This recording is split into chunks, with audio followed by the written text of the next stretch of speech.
Yes, sir. It's your boy B Hayes, who's back with another one, guys. Before we get into it, let's give this video a thumbs up. If you're new around here, go ahead and hit that subscribe and that bell so you'll be alerted every time I post a new video. So you guys already know your boy is back and better attitude today, better vibes, better all that. Sometimes we get thrown off our game. We human. We all do. Except for the content creators you guys watch, I ain't going to show you guys the negative side or the bad side, or when they want to talk their shit. They ain't gonna show you guys that. I am, because I don't know, I just am. If it's on my mind, if I want to talk about it, if it's if it's bothering me a little bit, I'm gonna speak on it. I'm gonna talk about it, and I'm gonna let it be known. So you guys already know though, I'm back. We gonna grow up out of that. It's just a little phase we got to get through. Like I told you guys, I didn't know, I ain't have plans to do this. So it's here now. And now I'm taking it how it come and doing my thing with it. So you guys already know we got a banger today. Just want to prepare you guys, let you guys know, learn from my mistakes or anything, I go through on this path and journey to becoming a millionaire. Even though we talk about stocks daily on the channel, like I told you guys from day one on this channel, if you go to my first video, told you guys I'm on a journey to becoming a millionaire. A lot of people don't become content creators or make videos about their life or anything. Well, I ain't making no videos about my life. Y'all can see about my cars and finance and certain shit, but not everything. I can't have people in my business like that. You feel me? I just can't do it, guys. But anyways, whenever people on this journey doing their thing, they don't show you the grind from the bottom all the way to the top to becoming a millionaire. They wait till they become a millionaire, have all these nice things, and then put them on camera and try to motivate people without showing them the ups and the downs and the process and the real that you got to go through in order to acquire a lot of wealth the right way. So you already know, guys, I'm here showing you guys the good, the bad, the ugly, how I maneuver through it and all that. Learn from me, learn from my mistakes, learn from your own mistakes, learn from other people's mistakes, and it'll help you, become better at a quicker time pace and miss out, basically avoid some things along your journey so you ain't got to make the same mistakes as others. So you guys, as you can tell by the title, your boy done got down. The motor done blew up. Oh, Lord. The motor done blew up. Let's take a look at this, man. It's crazy right here. The motor done blew up. But the first learning experience you should learn from this. Oh, the motor. Oh man, we got to get that baby fixed. That big boy Hemi in that thing. We definitely got to get this fixed. The first thing you should learn from this is always make sure you get insurance. Always make sure you get insurance. Not insurance on your vehicle far as car insurance for if you get in a wreck or anything. I'm talking about make sure the engine is insured. The problems that you can run into after buying a truck of this caliber or car of a high caliber, any car at all, even if the car is not that expensive, make sure you get insured. Make sure you got protection on that vehicle if anything happens. So that's the first thing, guys. Come on out, baby. Come on out. Come on out. Play with me. Play with me. Yeah, we about to play. The first thing you should always do is make sure the car protected, guys. Anything happen, you won't be coming out of pocket with all your hard-earned money, and they could take care of it for you. So you guys know I got this truck about a year and some change ago. It's, I bought it used. So for this to happen, it's not always a no-brainer, always a surprise, because buying vehicles with these Hemis in it, these big boy engines, you can expect the previous owner, if you ain't buying brand new, to drive these cars hard, drive them very, very hard, do all what they want to do to them, and then trade them back in just to get something else. So my thing is, I got off in my situation though, because I bought my car under market value. I already bought it a little less than what it was worth. basically buying almost the cheapest SRT on the market because I'm a bargain hunter. I always like to look for bargains. I could have, you know, got whatever I wanted.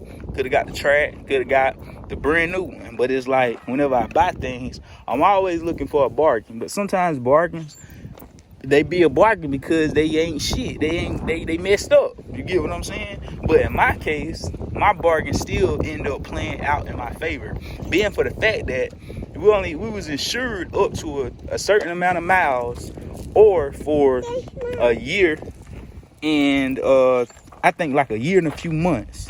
With either one, if you hit the amount of miles first, or if you hit the time period on what you insured. So I was able to be insured for the whole for my whole period to when my motor went out. So my thing is, if I wouldn't have been, then this whole deal that I did would have been a bust. Throw me the ball, baby. Throw me the ball. The whole deal that I did would have been a bust. Meaning I would have bought, you know, a bad car, then had to fix it out of my own pocket. But since everything played out in my favor, meaning I still was covered due to the fact I didn't go over my miles. Don't step in them ants.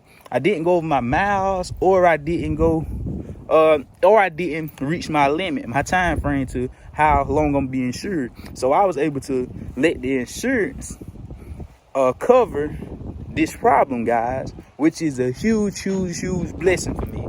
Being for the fact that the engine alone to be replaced, the cost of it is $12,000. $12,000 to get it replaced, guys. And that's insane. That's a whole new car. Imagine it, I would have been in a position like, do I want to get this fixed, or do I want to go buy a cheap car? That's what type of position I would have been in if they wouldn't have been covering it for me. I mean, of course, I would end up getting it fixed, though, because it's like, it would have been worth it to buy a whole new car when you could have just put a brand new engine in this, a car of your style, a car that you like, and drive it. So I probably would have did this, but I still would have been in a tough situation, being for the fact I just got the car and paid all the money for it, and then this happened. So it seemed like a bad situation, but it ain't as bad because of the fact that I don't have to pay for it. And what make the situation, this how you turn lemons into lemonade. Basically, this a bad situation. Sound bad, right? But it ain't as bad as it seems, because being for the fact that now I'm able to get a brand new engine in this car, and still I'm able to get a brand new engine in this car. I'm trying to think how this is a good ass situation. A bad situation turned into a good situation. I'm able to get a brand new engine in this car right before I hit the amount of mileage to where I couldn't have it covered, or before the date had ran out to where I couldn't be able to get it covered. I'm able to put a brand new engine in it now. And now I got this car, the car for a bargain, plus I got a brand new engine in it. So that's basically like me finding the same car that I found, but it's having a brand new engine in it, which if it would have had a brand new engine in it from the start, it would have never been the price that it was. It would have been $10,000, $12,000 more. So it's like I won. I won in this scenario, being for the fact that now, since they paid for the engine, they paid $11,000. I only had to pay like $800. It come out to be like $11,800 to be exact. I had to pay $800 for a brand new engine, right? And then for the car. So now, say if I want to go sell this car now, the car market has them increased by 34%. So these cars is down more expensive. So I'm already winning on that side of the picture. That's one of the reasons I already bought it, because this car holds its value. Buying those SRTs, those Hellcats, those track hawks, those cars with those engines in it, those cars are going to hold their value and possibly increase over time, guys. Majority of the cars that you buy, 9 times out of 10, that you buy and drive off the lot is going to lose its value instantly if you don't know how to pick the right type of valuable things. Like when people say, you throwing your money away in this, you throwing your money away in that, you throwing your money away in this. I try to live my life on a, I can't really explain it, but basically everything I buy for a reason. I'm not just throwing my money away. People outside looking in, they be like, dang, man, this young fella he's shining. He trying to be this, he doing this, he doing that. Whole time not realizing like every move I make, I'm making an investment at a young age. Like my house, you know, I got out of renting early. I'm like, I got to pay a mortgage. I'm not about to be giving away $12,000 a year for 4 years, then gave away $50,000 to rent when I could have owned something. So I got into mortgage very quickly. you know, a different path. I'm buying some land soon, different path. When I bought this truck, I bought it strategically. I knew it would hold its value and it could possibly continue to go up. And then I even made more money being for the fact that the engine was bad, and now the insurance is putting a new engine in it. So now if I go to sell the truck, that whole $10,000 they put into the engine now go in my pockets. It's a brand, so the value is different on this car now because it's a brand new engine, almost like a brand new truck, even though the transmission still got the wear and tear on it and everything else, the other characteristics in the car, which I don't know much about and not going to act like I do, but the other characteristics have wear and tear on it. But overall, we know the engine is the most important thing, and that bad boy is brand new. So now you got a car that's worth way more than you paid for it, probably what, 10, 15,000 more. Now you got your crib, you got your what my train of thought was going. Also with like jewelry and stuff, people be thinking, oh, you buying jewelry, all this jewelry is so flashy, this, that, and the third, not knowing how gold can hedge against inflation, how you also holding your value in your money and also increasing in value. Like I bought my gold for $35 a gram before the pandemic. Before the pandemic came about around 2019 and 2020, I was buying gold heavily. I've been buying it since 2018, 2017, but I started buying bigger pieces around that time. And when I started doing that, throw me the ball, babe, I was buying it at $35 a gram. Now, if you go anywhere trying to find gold or buy gold, you're going to pay $55, $60 a gram. Some places even try to scam you even more if you don't know your knowledge on how much you should be in charge per gram. So gold has basically doubled for me. So when I spent $15,000, $20,000 in gold, that gold is now worth, you know, almost double. Not saying it's going to be exactly double because of the fact that, you know, that's what the stores are selling it for. Of course, I can easily sell my gold. I got people hitting me up all the time that's wanting to buy it. So I will be able to have to sell it in the streets, like personally, to them in order to get that value, that double up value, which I then wouldn't even sell it for what the store's selling it for because I want to sell it quick. They sell it for 60 a G, I sell it for 50 a G, but I got it for 35. So you still see how, you know, I hedge against inflation and how what I bought is worth more than you just holding on to your cash. You just holding on to that 20,000. Imagine if somebody had 20,000, I had 20,000, but I spent mine in gold and it looked like he wasted his money. But the other person still got his 20K in cash from 2 years ago. Who won in that scenario? Especially if the person that bought the gold go and sell his gold and now go sell all of it. And now that same 20K he spent, and now he got 35,000 back because the gold done went up in value. Really, when he could sell it for 40,000, but he'll lose 5,000 to get 35K just to sell it quickly. If that makes sense, guys. If it don't make sense to you, it makes sense to me. But anyways, you know, like moving like that. Another thing is shoes and stuff. Long story short, quick story, the end of the video. Like with shoes, I'm very meticulous with what I buy with shoes. I've never been a designer type guy. I don't even like designer shoes.